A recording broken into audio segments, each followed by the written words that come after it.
Should I start? Okay. So yesterday I discussed the lecture outline for this lecture, uncertainty simulation. Today I am going to first discuss the assignment that you are supposed to complete, and then I will come to the theory part and practice part. First of all, did you bring your laptops? Okay, very good. And you have downloaded the MATLAB codes. I have uploaded 3 MATLAB codes. So the same MATLAB code I will explain here, and then you can, at the same time, you can run and you can understand. So what I'm going to do, I will open this paper. This paper also I have uploaded on the Moodle.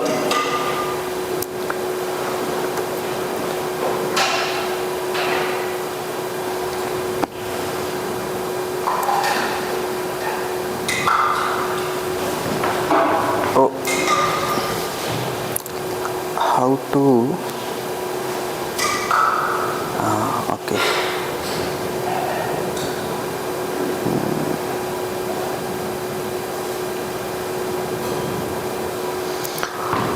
I'm not able to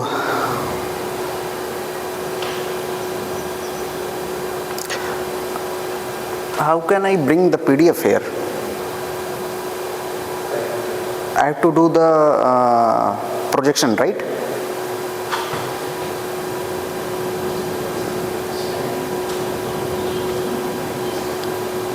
How to project the screen?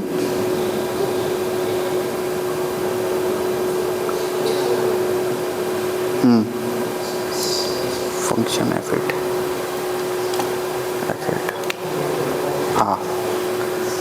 Duplicate, okay, I got it. So now you can see the paper, right? Yes. Okay, so I can control from here. Very good.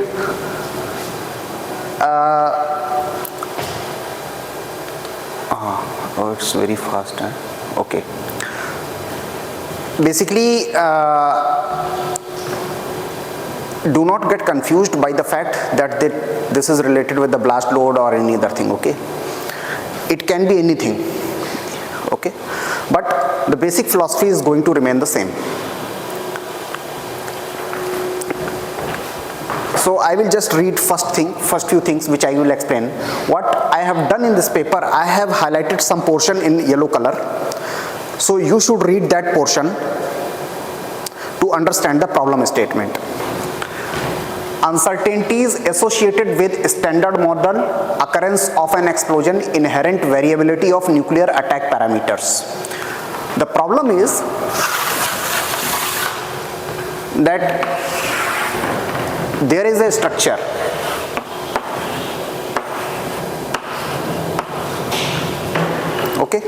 at a particular distance, and one nuclear explosion happens at a particular height from the ground, HOB, that is denoted as HOB. If you want to note down, later on you can note down also, because this will help you to solve the problem. And this point just below the nuclear explosion, basically this point, this is known as ground zero, and the distance from the ground zero of a particular point is basically denoted as R, horizontal range, and this is the height of burst. Okay, so basically this point is at a distance of square root of R square plus HOB square from the point of explosion. Okay, so this is the standoff distance from the point of explosion. So if you are given the coordinates of the point of explosion and the coordinate of the structure of interest, you can very easily calculate the standoff distance. Okay.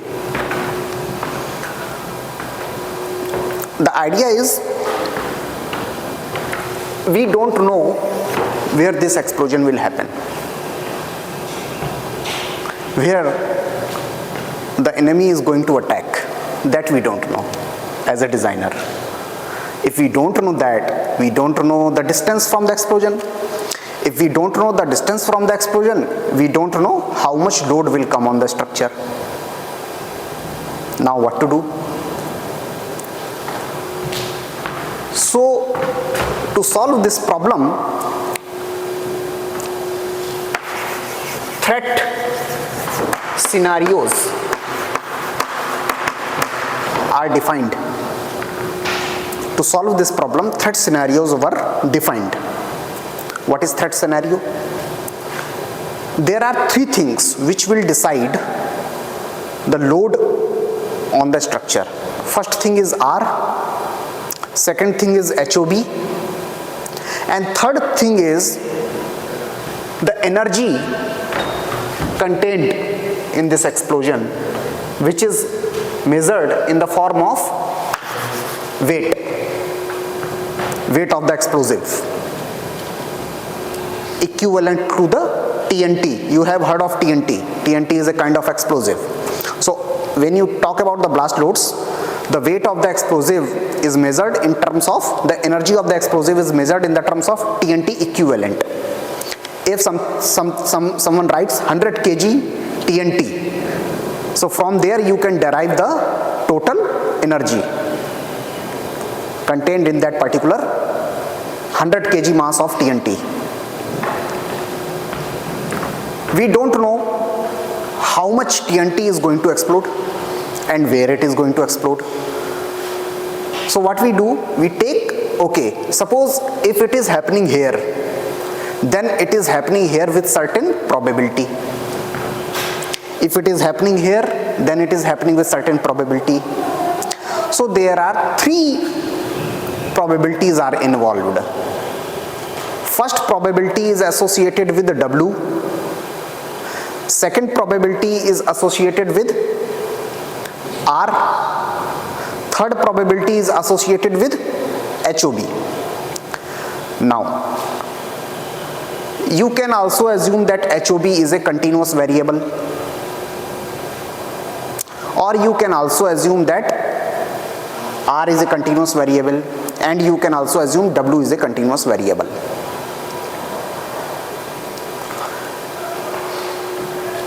But there is another possibility, that when you will talk to a person who is in defense or who is in some kind of intelligence agency, they have some prior idea that this person or this particular army has this kind of weapon, and this is their weapon stock, and this is the probability.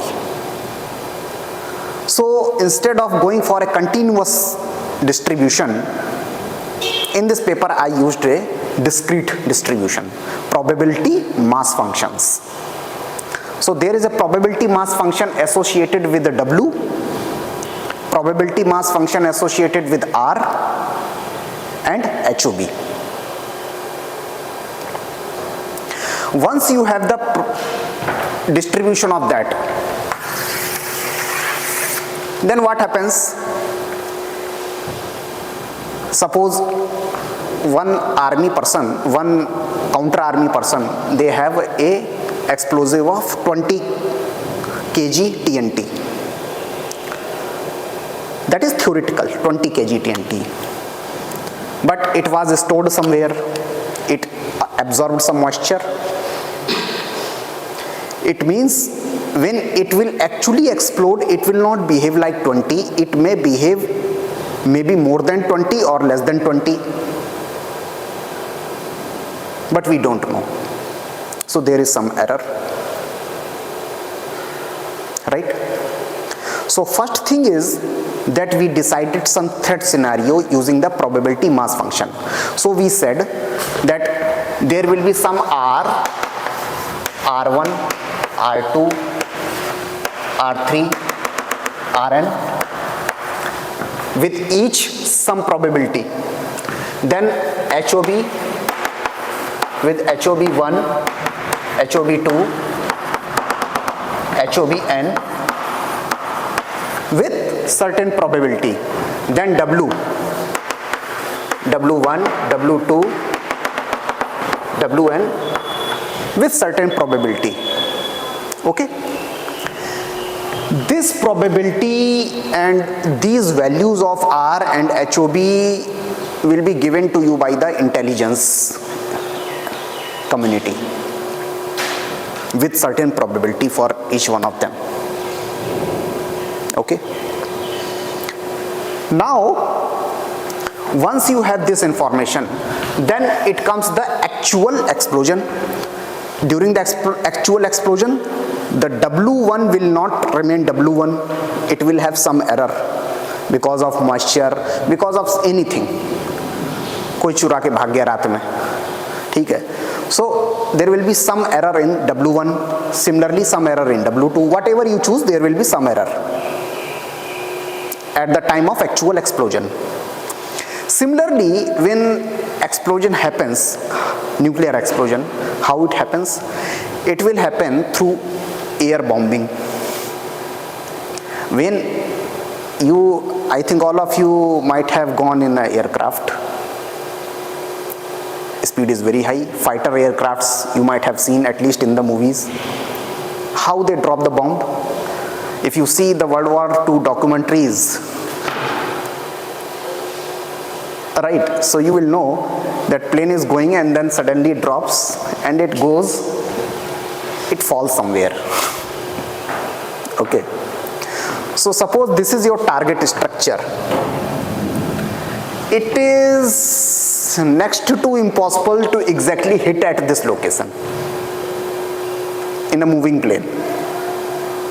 It is next to impossible. Maybe accurate, but next to impossible. So what will happen? So suppose if you want to target this point on the ground, you will not be able to hit exactly here, but you may hit here, here, here, here, here, somewhere here, right? Same thing will happen that if you are trying to think that it will hit at a 40-meter height, that will not be exactly 40 meter. It may be 39, something like that, right? Not exactly 40.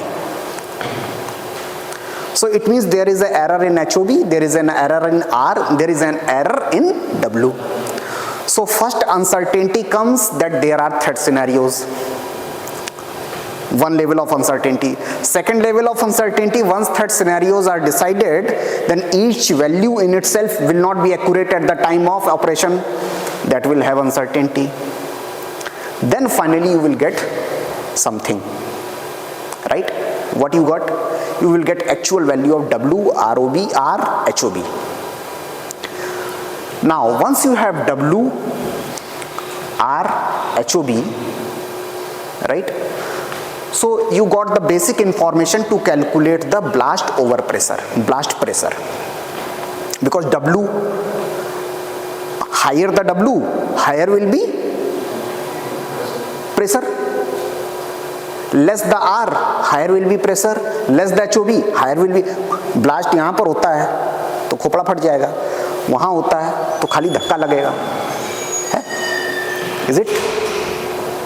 Okay. So there are, just like any engineering model, there are engineering models to calculate the blast load also. So there was one person.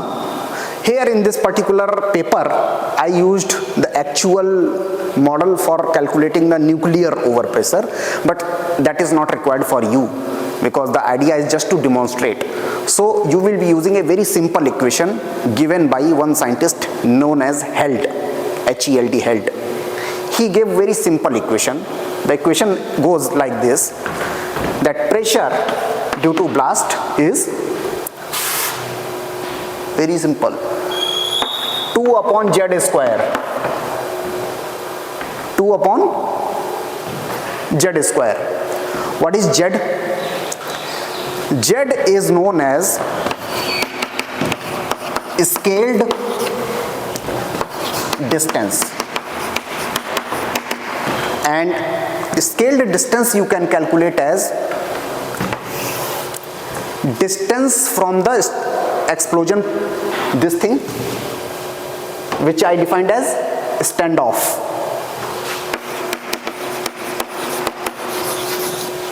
Okay, divided by cube root of W. W is TNT weight, right? So the unit will be meter per kg cube root, and this gives pressure in the form of, most probably I will give you the exact formula for this, but I think this gives in MPa or kPa. Let's say kPa. Okay, so this is an empirical formula. Now how he derived this formula? He derived this formula based on his some experiment, some understanding. He gave this equation. Now, just like any engineering model, there are assumptions, simplifications, right? So it will have what kind of uncertainty? Epistemic uncertainty. Now, for epistemic uncertainty in this paper, one particular model has been already given. Epistemic uncertainty. In this paper, epistemic uncertainty has been presented in the form of a factor beta. Beta is the epistemic uncertainty. So once you know the epistemic uncertainty, what you have to do? So how do you calculate the epistemic uncertainty? You remember your first lecture? PL cube by 3EI, the one question I asked in the exam paper also. Model correction factor. Not sample error, model correction factor. There was one example in the class in which there was a curve and then some measured data was there. Using that you calculated the model correction factor. So you have to multiply that model correction factor in this equation to account for the epistemic uncertainty. That's how you will get the final distribution of overpressure. Once you have the distribution of overpressure, you can calculate the particular pressure value which will not be exceeded 95% of the times. Correct? That is something that you have to tell me in this assignment.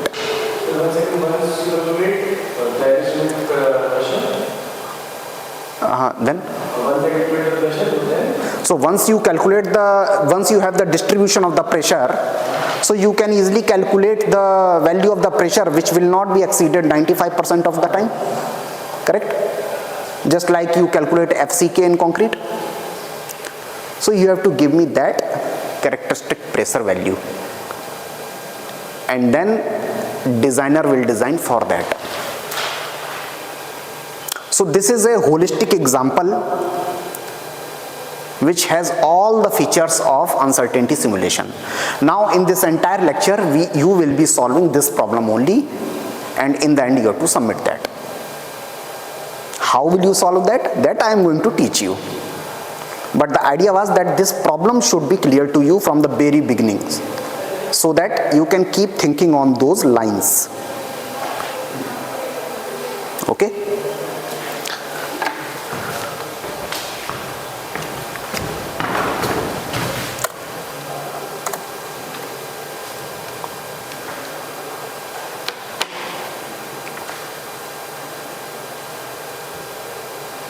Started?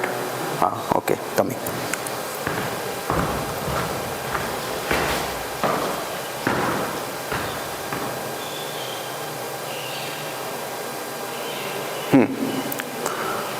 So uncertainties associated with you guys have your laptop, right?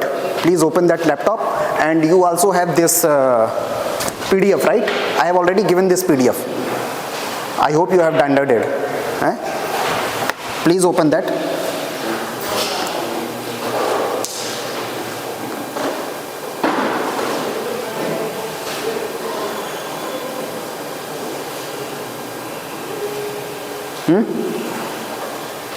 अगर किसी के पास नहीं भी है तो आपस में share कर लो, ऐसी कोई दिक्कत वाली बात नहीं है, कर लो, है ना, कोई परेशान होने की जरूरत नहीं है ऐसा। So did you open this paper, this particular line? Because here it is not very clear, that's why I wanted you to look into your laptop. Once you are ready, please let me know. Ready?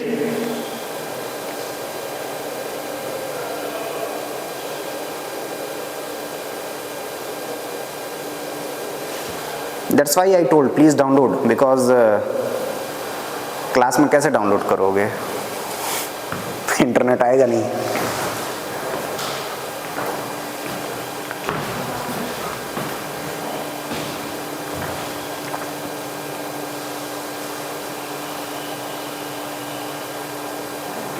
Ready?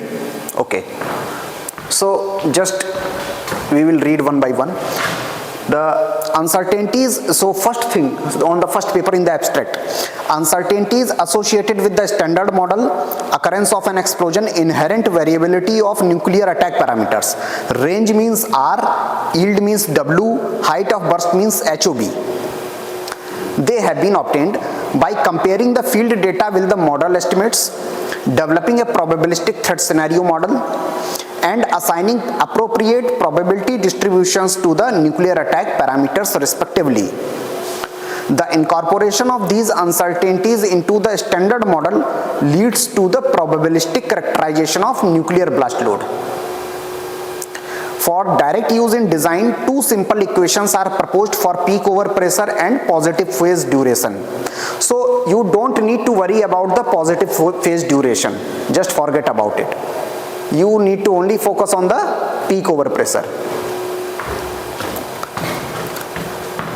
In terms of probability of accidents, and an equation is proposed that represents a normalized air over pressure history. So you don't need to worry about that. You need to only give me the value of the pressure which will not be exceeded 95% of the time.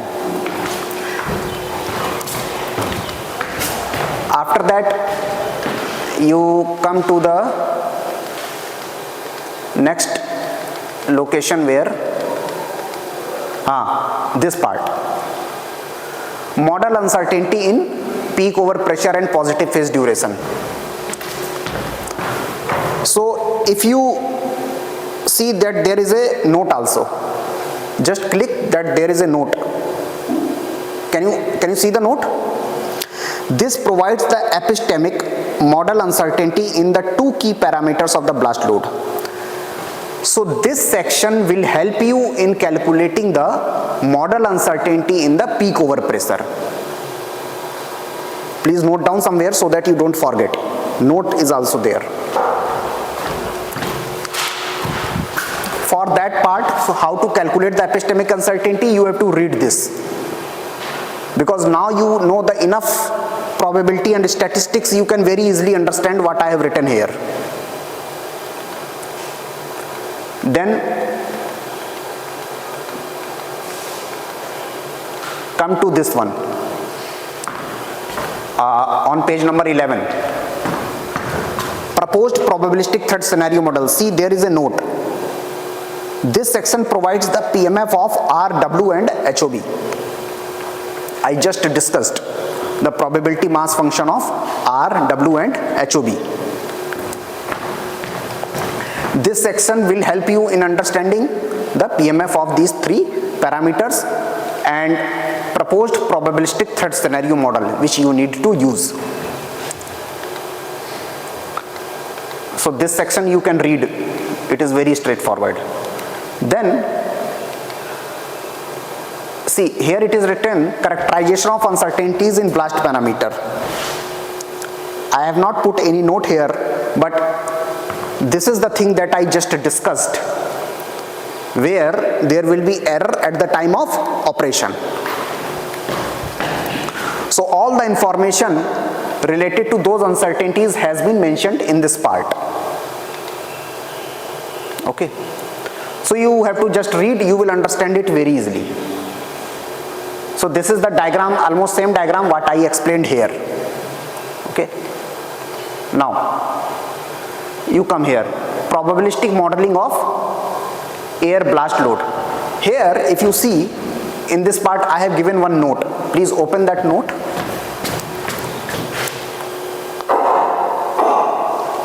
Here you have to use the Held's equation, that is P equal to 2 by Z square in this green part. Okay, and if you see here, to develop the threat scenarios, how they have been developed, that the intelligence information told you that explosion will happen between 100 meter to 500 meter in horizontal range, 100 meter to 500 meter in vertical range, and 10 kiloton to 500 kiloton in terms of yield. That's how, and the considered expected value for each parameter are these. And that's how the threat scenarios have been built up. So 5 into 5 into 7, so there are total 175 threat scenarios, and each threat scenario has a certain probability. Okay. Now then you get the probability distribution of peak over pressure. You have to focus only peak over pressure. Don't waste your time on positive phase duration. Okay, ultimately you read this note. It is written, so you need to determine these equations. In your case, this entire analysis is for, if you click here you will get the full. This entire analysis is only for peak over pressure, so ignore positive phase duration. Ultimately you have to find the value of P0 design in MPa when probability of exceedance is 95%. So you might be thinking that in this equation you can directly put the 0.95 and your answer should match. No, it will not happen, because here I have changed the blast model. In this paper I have used the nuclear explosion model, but the model that I am asking you to do is a chemical explosion. So your answer will certainly not match. Your equation will also be completely different, but the process is going to remain the same. So this is the assignment that you need to solve. Now we are coming back to the thing. Okay, assignment I have explained. Now you can start working whenever you get the time. Now I have discussed, you need to submit the final code along with the flow chart in a separate PDF. You have to also give me the flow chart, that how your code works. So you know pseudocode. What is pseudocode? So coding is the actual algorithm that you type in the syntax that computer understands, but in your brain some pseudocode is going on. So pseudocode you have to give in the flowchart format. Okay, and final code needs to be submitted. There will be a viva. Accordingly the grading will be done. You have to come, you have to run your code, you have to explain, you have to show your flowchart, you have to tell me your answer. That's how the grading will be done in this particular assignment. हाँ, अगर आपको Python में comfortable आप Python में कर लो, but because I have whatever codes I have made, I have prepared in MATLAB, so I can explain only MATLAB. Okay, but ultimately idea logic remains the same, so it doesn't matter you work in Python or you work in MATLAB. Now, often the engineering problems require the numerical solutions to the complicated problems. Now we are coming to the actual lecture. This was the assignment I explained. This assignment needs to be solved. Now I am coming how will you solve it. Okay, so now the actual lecture starts. Often the engineering problems require the numerical solutions to the complicated problems. We know that. If those problems also include the random variables, then Monte Carlo simulations are required. Some first order and second order approximate methods are also available to solve the problems of moderate complexity. This we will also do. And once we do this thing, then you will have your take home exam. If you remember, in the grading scheme, I promised that I will give one take-home exam also. So in the take-home exam, there will be first order methods will be discussed. That is another lecture after this. The essential component of any Monte Carlo simulation method is the generation of random numbers from a prescribed probability distribution. No need to worry. If you don't know Monte Carlo simulation, no need to worry. After this class, you will become the expert of the same. Okay. Monte Carlo simulation, what it does? That there is a probability distribution. So probability distribution is like a big black box of balls. You put your hand and you throw the balls out. Right? Once you throw the balls out, you can see all the balls and you can tell the probability. So Monte Carlo simulation is nothing but that hand which is pulling out those balls and throwing outside the black box. As simple as इससे ज़्यादा तो Monte Carlo simulation कुछ है नहीं. मुझे इससे ज़्यादा समझ में आया नहीं आज तक.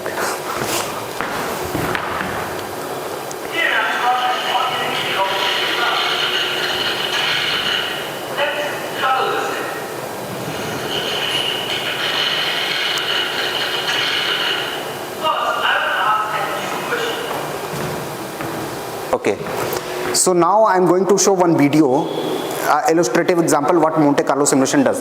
But I am not sure इसका आवाज़ और बढ़ सकता है क्या? मैं एक मिनट चेक कर लेता हूँ.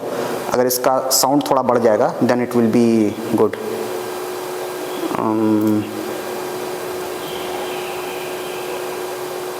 Okay, साउंड बढ़ सकता है अभी. Very good. Now I will try. Here I've got an ordinary ecosystem graph. Let's trouble with it.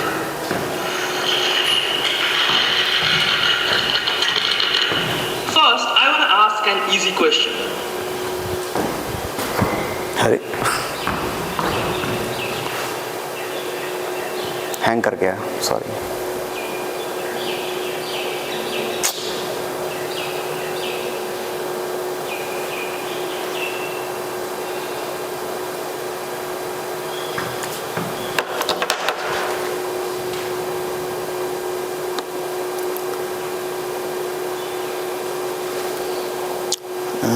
Close the program.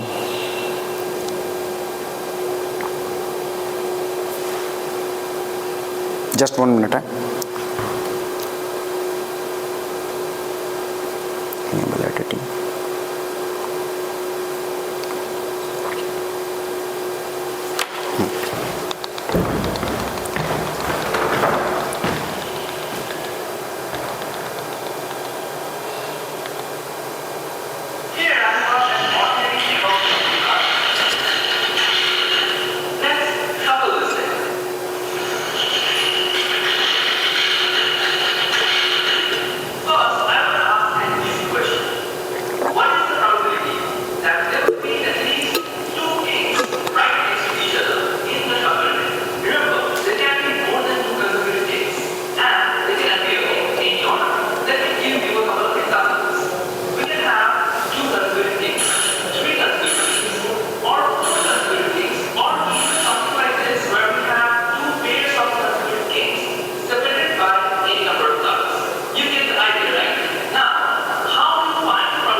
So he is doing 10 simulations, then 100 simulations.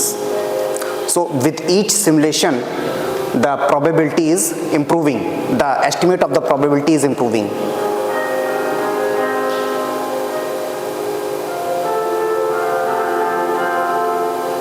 So you can see the convergence. Wow. Just look at the value when I did this for 10 million times. It's so close to the original analytical. This was the actual value calculated from that formula. Increases, the probability converges to the actual value. This is because of the law of large numbers, which says if you perform a random experiment a large number of times, then the result converges to the expected value. For those of you who are wondering why you kept adding more significant figures after the decimal point as n increases, try removing the decimal point and think what the number tells you. Yeah, it's just the number of times our condition was met. Okay, so now we know that Monte Carlo works. Let's try this in a more difficult problem. Again, we have our subject there. Now he has changed the problem. What is the probability that at least one king and one queen will be next to each other or at most one card away? It doesn't matter who comes first, the king or the queen. So this problem is very complicated. It's not easy. Have a pair like this, or a card in between a pair, or like this, or this, and so on. There are simply too many possibilities. If you want to try this by analytical method, then just look up. I certainly will. I'm not saying it's impossible, but it's really hard, right? So let's unleash our woman, aka the Monte Carlo simulation. We can actually use most of the previous code with a minor change. We just need to replace the king-king function with this king-queen function. The logic is very simple. So he is written some code which is generating the random sequencing, random shuffling of the cards. And then he is calculating the number of times that he is getting that condition for which he want to calculate the probability.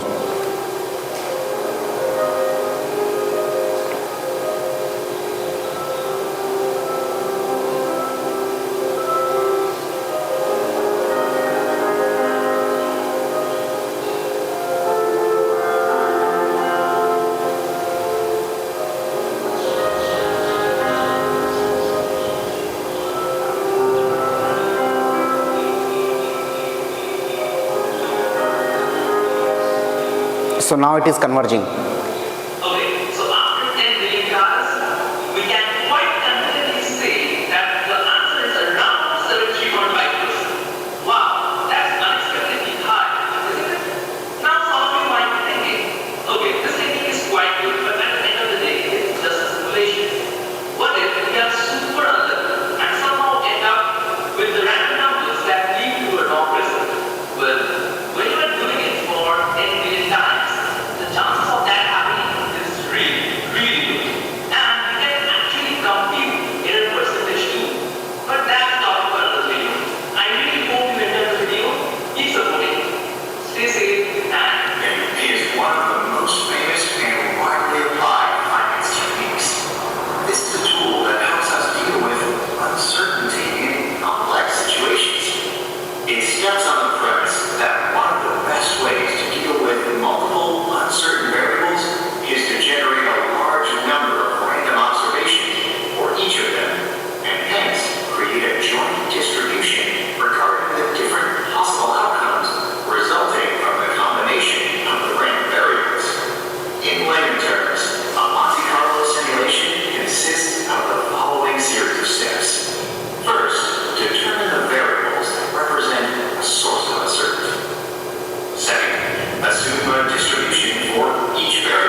So these are normal distribution. And by testing for different values of these variables, we could obtain a good idea of the possible prices of the assets, provided that the distribution function represents well the development of the asset's price.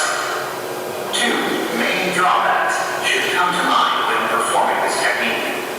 First, as already mentioned, the results to be obtained will only So actual probability distribution you will never know. You have to assume it. variable is distributed.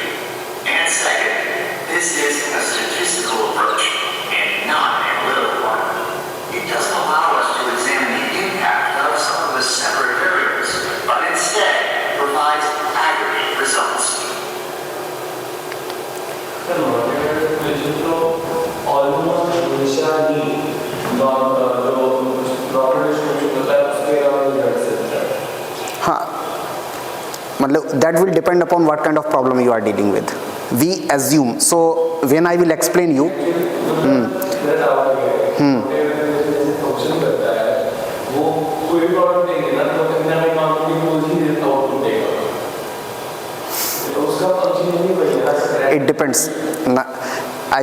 So that is why I will tell you how things change. Different types of distributions also come into the picture, not only normal. Here we will also, that is this lecture is all about. We will also model the extreme value distributions also in this lecture. You can model.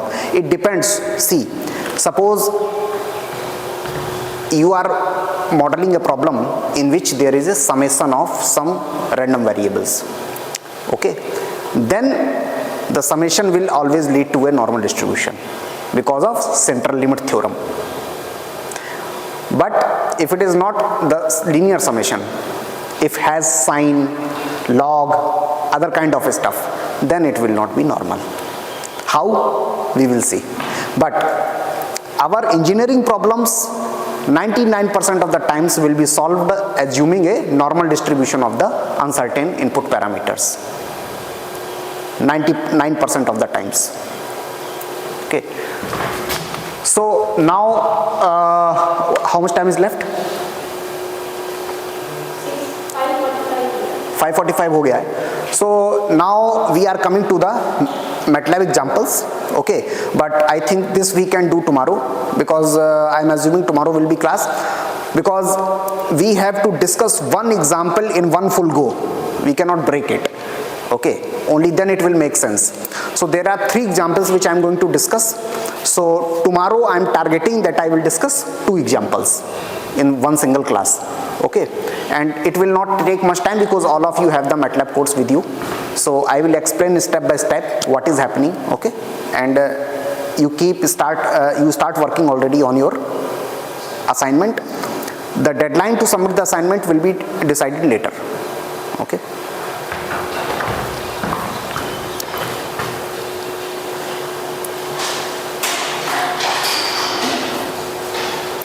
So your doubt that you asked, once you solve this particular, you attend this complete lecture, and once you solve this assignment,